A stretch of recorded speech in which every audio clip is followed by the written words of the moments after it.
In today's video, I'm going to go over 11 things that will shock you most about your Tesla, starting with integrating the voice command on your phone to control features on your Tesla. And this is great because you can use the voice command on your phone.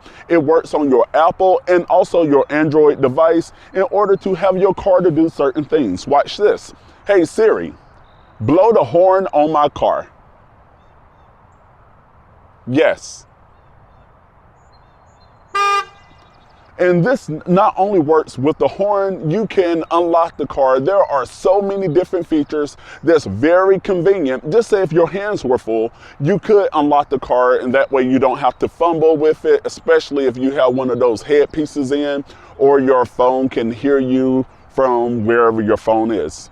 If you're ever in an incident, you can have Tesla to send you a data report, which will contain all types of information like accelerator and brake position, the area of impact, and y'all, it will even include steering angle and steering torque. You can also see the status of your seat belts, the autopilot, cruise control at the end of impact, and a ton of other data, even camera footage that you can't normally view. And accessing this data is super easy. I'm going to put the link down below in order to get this information. And most importantly, it is free. And also using your mobile app, you can honk the horn on your car. You can flash the lights. Let me move over so you see the lights flash. And also I'm going to move closer because even using the mobile app, you can have your car to fart. Listen to this.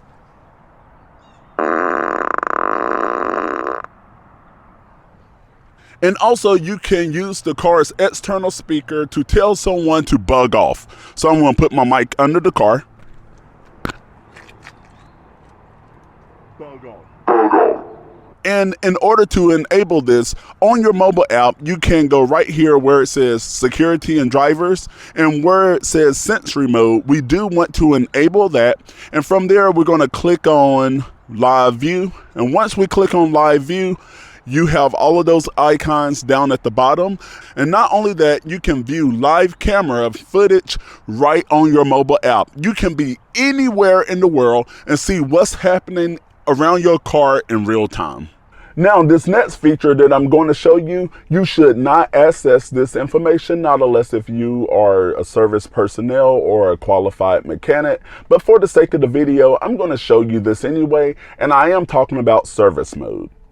In order to access service mode, we're going to come down where it says software, and here where it says Model Y, we're just going to hold down for a few seconds. You saw like a little bubble. It was hard to see on the screen, but the password here, because you have an access code, is going to be service. So SERVICE.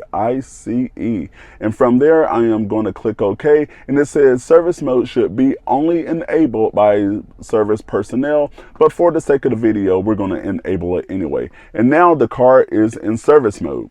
Now, when the car is in service mode, you can have access to do different diagnostics and run tests and just see the functionalities of the car, like driver's assist. You can look at the different sensors here. We have the infotainment, the software. This is whenever you take it in for service, this is where they do all the work.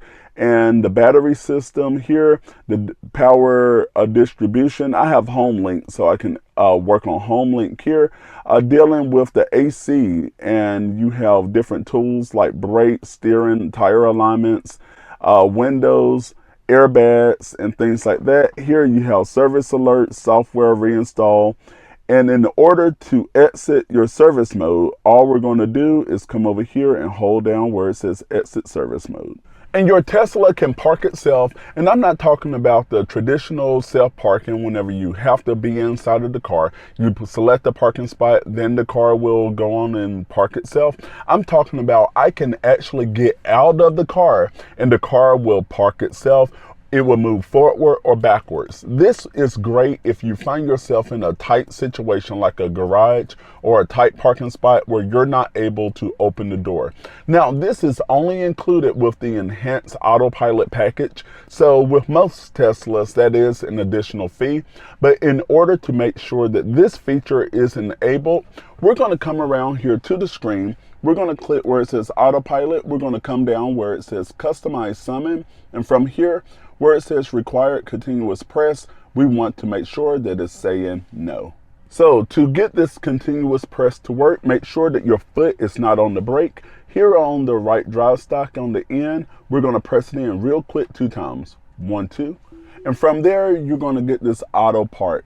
You get to select if you want it to go forward or backwards. So we're going to go backwards here. And the only thing from here, we're just going to get out of the car and the car will do the rest. So we're going to get out. And once we close the door here, the car will finish the job for us. So this is all I am going to do. And as you can see, no one is in the car. And now the car is backing up on its own.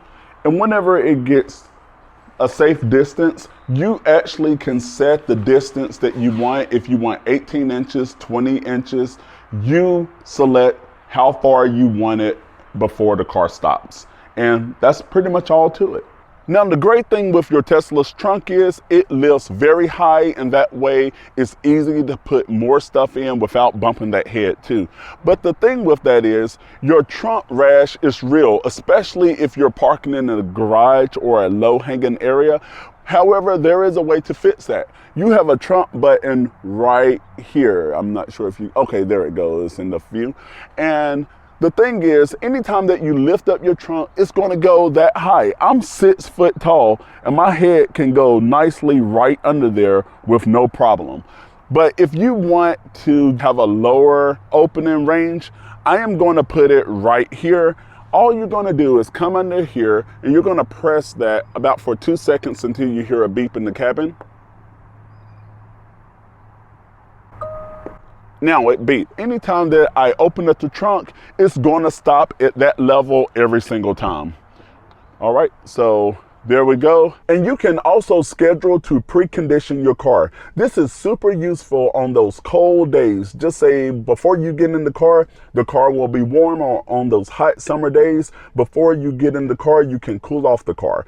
In order to do that, we're going to come around to the screen. We're going to pull up the climate menu, come over here to schedule, and here you can say the car will be preconditioned by, you can set the time here, or you can go to settings. You can do it all week long or just on the weekdays, and you can turn off your scheduling on off-peak hours as well. And you can do the same thing whenever it comes to charging your car. I do this all the time because at midnight, that's when my electricity rates go very low. Again, we're going to come around here to the screen. We're going to click on the battery here, and from here you can schedule charging at this location because I have it set on a location, or you can just schedule charging at a certain time anywhere. And this is where you have the ampage and also other charging information. And another feature is the summon feature. And again, this right here is only available through your enhanced autopilot. However, here on the screen, you have a come to me, or you can go to target. I can move the car forward or backwards. So right now, I am going to have the car to come right over here to me. So I'm going to press where it says come to target. And as you can see right now, the car is moving. I'm going to move on this side so you can see more of the car. And now the car, with no one being in the inside, the car is driving right over here to where I set the target, like somewhere over here. So as you can see, the car is coming and the target was about right there. So just say if it was raining, or if you're in a parking lot, or if you were parking down the street and you needed the car just to come on over, now you can go on and run, get inside of the car and continue with your day without running far out to get in the car. Some people might call it lazy, but being lazy is also being very convenient.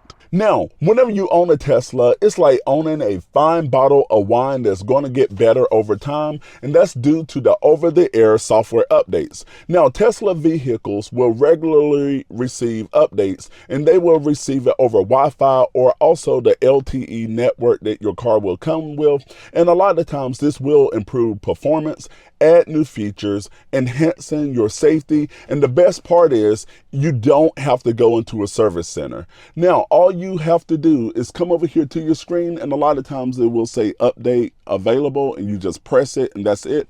And the great thing is it's going to save all of your release notes right here on the card. So if you forget something, it's all right here. And not only is it right there, it will tell you exactly what the update is. The same way at home that you can talk to your Amazon Echo or your Google Voice, or here on your phone you can talk to Siri, then you know that you can actually control aspects of the car using Tesla's voice commands. And in order to enable Tesla voice command, you're just going to press the right scroll wheel and then you talk to the car. Turn the temperature to 70. You see, now it's 70. If I come over here and say, turn on the driver heat warmer. You see, now the driver heat warmer is on. And there are 18 voice commands that you need to know about your Tesla, and I tell you those right there in the top video. Be sure you check it out because I'm pretty sure there's something on that list that you didn't know that exists. In the other video, all things related to your Tesla and your finances, subscribe and I will see you in the next video.